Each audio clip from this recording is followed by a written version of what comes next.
Aujourd'hui, tout le monde connaît Jul. Entre les millions d'albums vendus, les records jamais vus dans le rap français et ses sons qui tournent littéralement partout, c'est clair qu'il est incontournable. Mais derrière l'image du mec si simple, toujours en survêt et avec un sourire plutôt discret, eh bien il y a une histoire beaucoup plus sombre. Une histoire marquée par la rue, par des représailles et surtout par un drame qui a profondément changé sa vie, l'assassinat de son manager et ami proche, Karim Thier. Un meurtre après lequel Jul n'a plus jamais vécu pareil. Au point où il en était devenu si parano qu'il se baladait tous les jours armé dans la ville. Conscient qu'à Marseille, le succès peut aussi faire de toi une véritable cible. Je pleure seul comme un enfant tard le soir.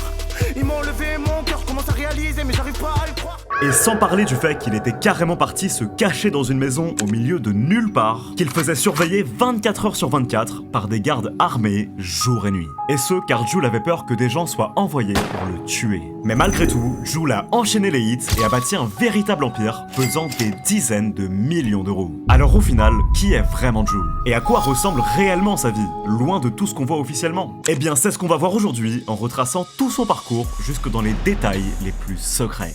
Alors bienvenue sur ma chaîne, je m'appelle Aflex, je publie une vidéo tous les mois sur rappeurs différents et n'hésite pas à t'abonner. Mais avant tout, laisse-moi te dire comment j'ai pu retrouver toute ma famille grâce à MyHeritage. Alors s'il y a bien une chose qui est importante dans la vie, c'est la famille. Et ça tombe bien car MyHeritage, c'est le numéro 1 mondial de l'histoire familiale. Perso, je te montre comment j'ai fait, c'est super simple. J'ai commencé par ajouter mes parents et mes grands-parents et à partir de là, je te laisse voir tous les membres de ma famille que j'ai pu retrouver, c'est juste incroyable. Et j'ai même pu retrouver la trace de mon arrière-grand-père qui a vécu en Caroline du Nord de 1887 à 1971. Et toi aussi tu peux carrément le faire étant donné que la plateforme s'appuie sur plus de 36 milliards d'archives historiques. Et ce qui est fou c'est que MyHeritage utilise même l'IA pour réparer, coloriser et animer certaines photos ultra anciennes en noir et blanc. Pour le coup, voir une vieille photo reprendre vie, c'est vraiment marquant. Et au final, rien qu'en zoomant sur l'arbre, on peut voir au moins 10 membres de ma famille. Sérieux, j'aurais jamais cru que c'était possible de remonter aussi loin. En fait, c'est une plateforme qui te permet de reconstituer tout ton arbre généalogique, de découvrir tes origines et parfois, comme dans mon cas, de retrouver des membres de ta famille très anciens. Ce qui est pour le coup vraiment dingue. Alors si tu veux découvrir ton histoire familiale, je t'invite à tester MyHeritage gratuitement pendant 14 jours avec mon lien en description ou encore une fois à scanner le QR code. Et sur ce, c'est parti! Alors tout d'abord, pour Jul de son vrai nom Julien Marie, tout commence à Marseille. Et plus précisément dans le 5e arrondissement de Marseille, puisque c'est là-bas qu'il va passer toute son enfance. Et très tôt, Jul va être très attiré par deux choses. D'un côté, ça va devenir un gros passionné de foot, mais surtout, il va être extrêmement attiré par le rap. Au point où il va carrément commencer à rapper à seulement 12 ans. Et ce, sur un PC qu'on lui avait donné à l'école. D'ailleurs, pour l'anecdote, c'est au même âge que certains des plus grands rappeurs US ont aussi commencé à rapper, comme Lil Wayne par exemple, qui avait d'ailleurs tenté de mettre fin à ses jours en se tirant une balle dans le cœur à ses 12 ans. Mais par miracle, la balle avait effleuré son cœur de quelques centimètres et du coup il avait pu être sauvé. Et aujourd'hui, c'est vraiment l'un des plus grands rappeurs all time.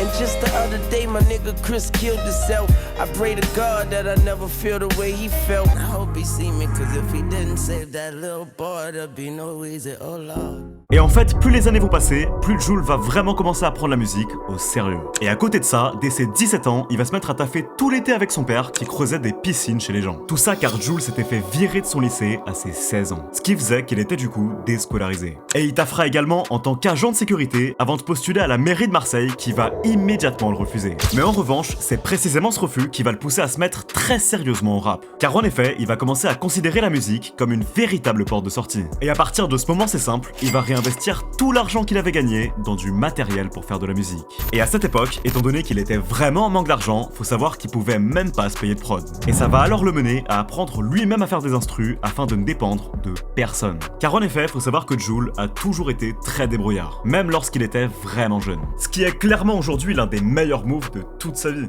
L'ancienne, il n'y avait pas trop de sous, il n'y avait rien. Et quand tu demandes des instrus, tu sais, les gens, ils travaillent pas pour rien, ils veulent se faire payer les instrus. Moi, j'avais pas. Et donc après, je me suis dit, je vais m'y mettre tout seul. Je me suis mis sur Pro Tools, c'était en anglais, je comprenais pas trop, j'ai tout touché. jusqu'à ce que je trouve ce qu'il faut faire. Après, je faisais des instrus, elles étaient toutes pétées, mais je rappais dessus parce que j'étais content que j'avais fait un beat et tout. Et c'est parti de là. Et ce sera alors en novembre 2007 que Jul va sortir son tout premier projet sur Skyblog. Une époque où il lâchait d'ailleurs énormément de freestyle avec ses potes, au point où il était même devenu connu dans son quartier pour être le gars qui organisait plein de soirées studio hyper régulièrement. Je faisais venir tout le quartier dans la chambre, ça rappait, je faisais rapper n'importe qui.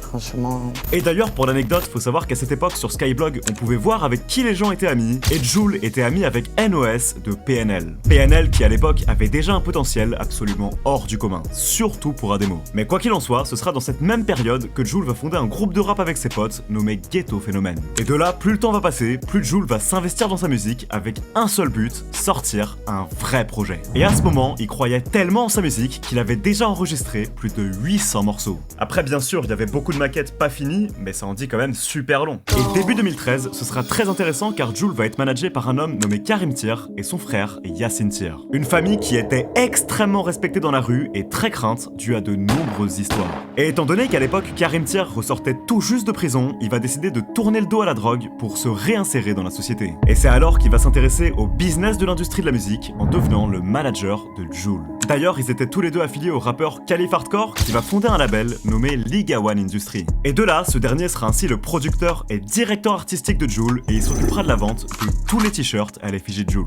Un homme ainsi très important puisqu'il est celui qui a à la fois déniché Jul, Naps et Sosomanes qui étaient signés chez lui. Et d'ailleurs, pour l'anecdote, c'est lui qui a appris à Jul que sur YouTube, on pouvait gagner de l'argent. Car oui, à l'époque, Jul était tellement dans sa bulle qu'il le savait même pas. Il me dit, tu sais qu'il y a la monétisation et tout sur YouTube et tout. Je dis non, tout. Et d'un coup, je le fais et tout. D'un coup, je vois un mois après, j'ai 300 et quelques euros de vues. Je dis non, j'ai rien fait. Attends, je vais faire encore plus de son pour voir si tata de là.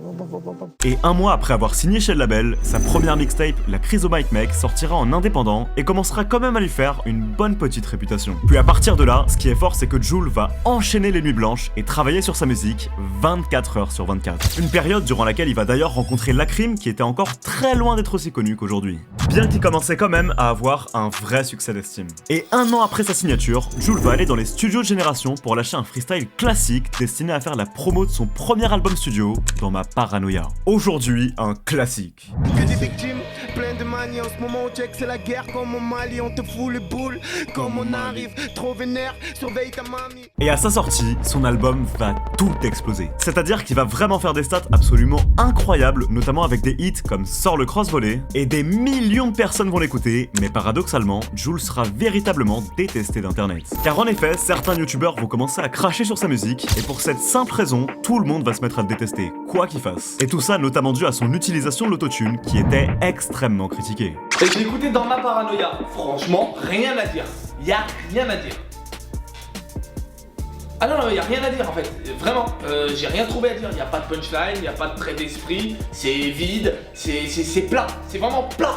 Jul en fait c'est un rappeur, une merde de chien dans une grosse bouse de vache. Mais le niveau il est tellement bas. Mais en revanche, à ce moment, Jul va devenir de plus en plus gros. Et à force d'enchaîner les showcases, il va commencer à générer des sommes d'argent de plus en plus conséquentes. Mais en vérité, de tout cet argent, Jul ne touchera strictement rien. Car en effet, même s'il s'en rendait pas encore compte, tout l'argent allait directement dans la poche de son label. Et ça peut paraître fou, mais étant donné que Jul n'était pas conscient qu'il générait des centaines de milliers d'euros, eh bien ses managers se contentaient simplement de lui donner un billet de 50 € de temps en temps. Une chose presque inimaginable aujourd'hui. Et malgré toutes les critiques, Jul va persévérer dans sa lancée et quelques mois plus tard, il va sortir un second album qui comportera encore un nouveau hit.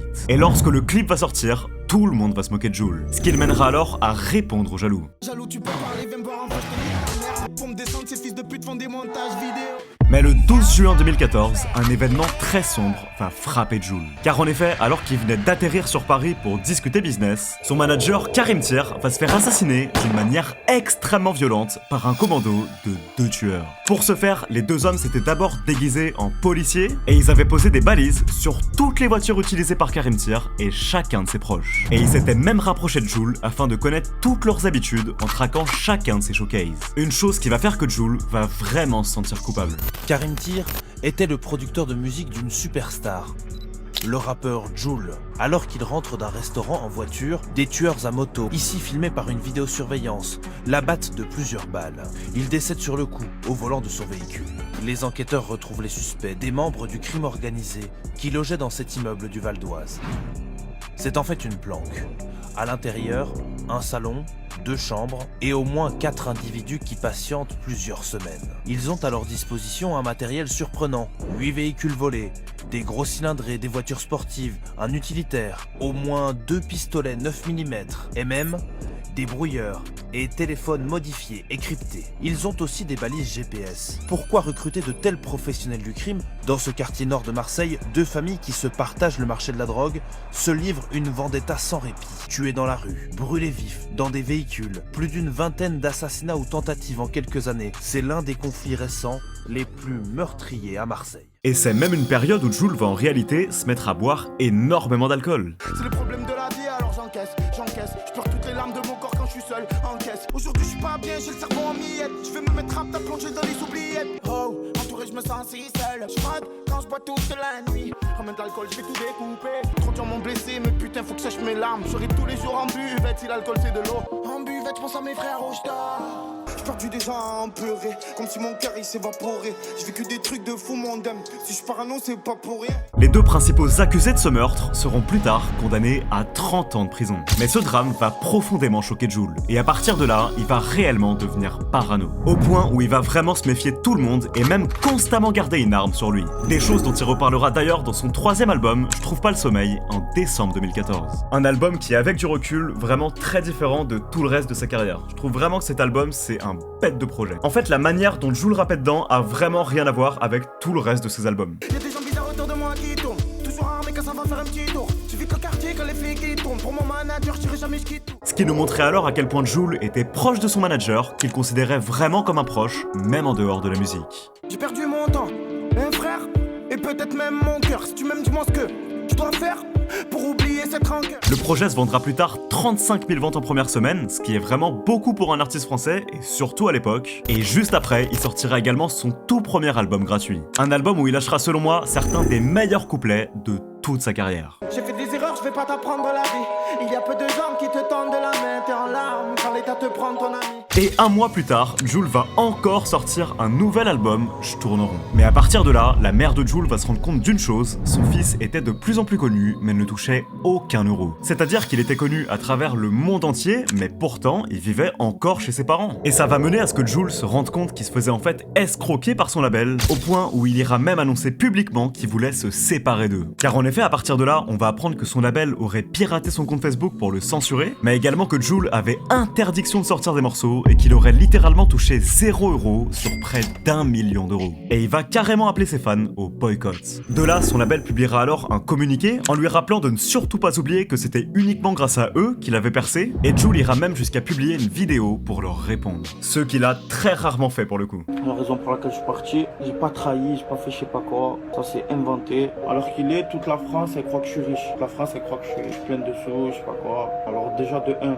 les sous des CD, je n'ai jamais vu la couleur.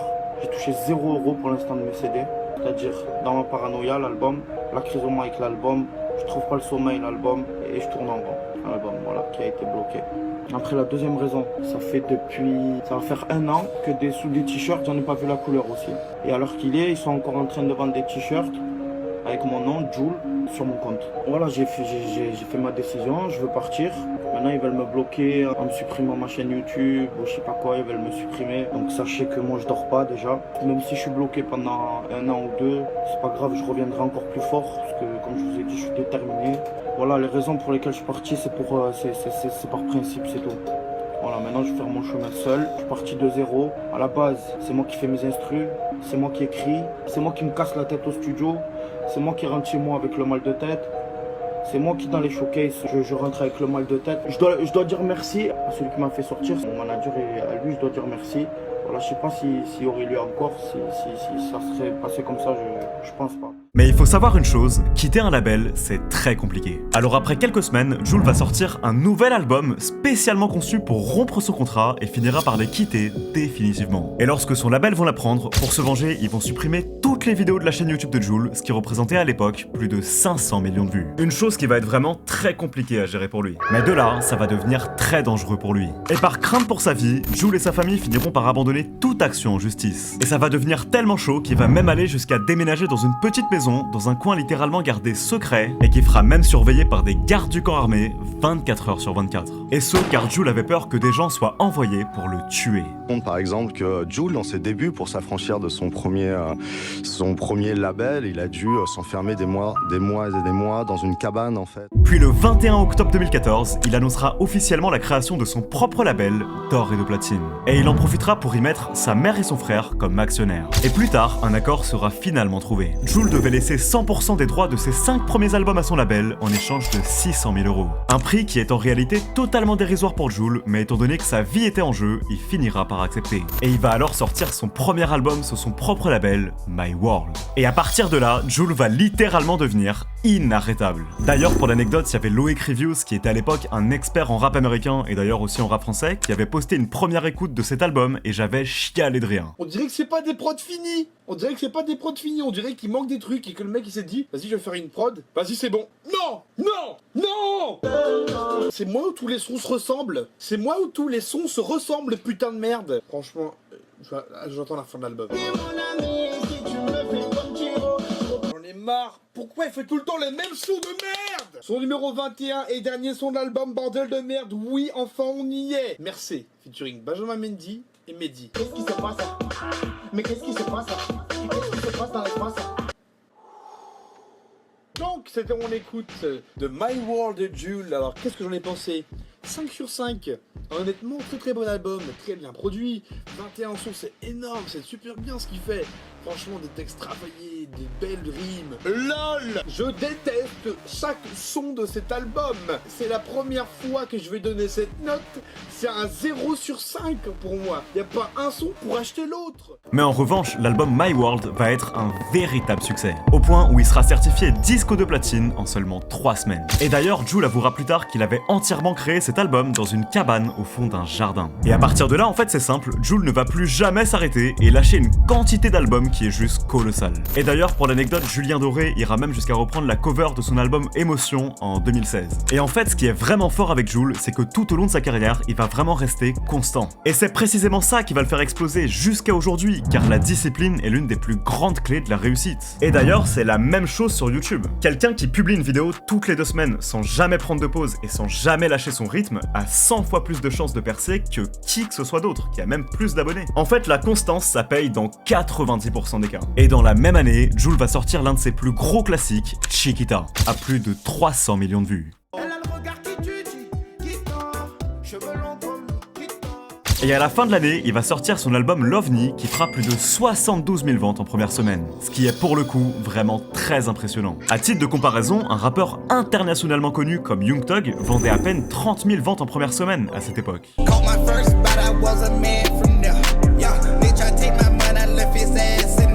Et il finira par être l'artiste le plus écouté de toute l'année 2016. Et ce devant énormément de têtes d'affiche comme PNL, SCH ou même Booba qui sortaient pourtant classique sur classique à cette époque. Et faut vraiment se rendre compte que percer dans le rap à ce moment, c'était 100 fois plus dur qu'aujourd'hui. T'étais en concurrence avec des monstres. Et il obtiendra même une victoire de la musique, ce qui est extrêmement rare pour un rappeur.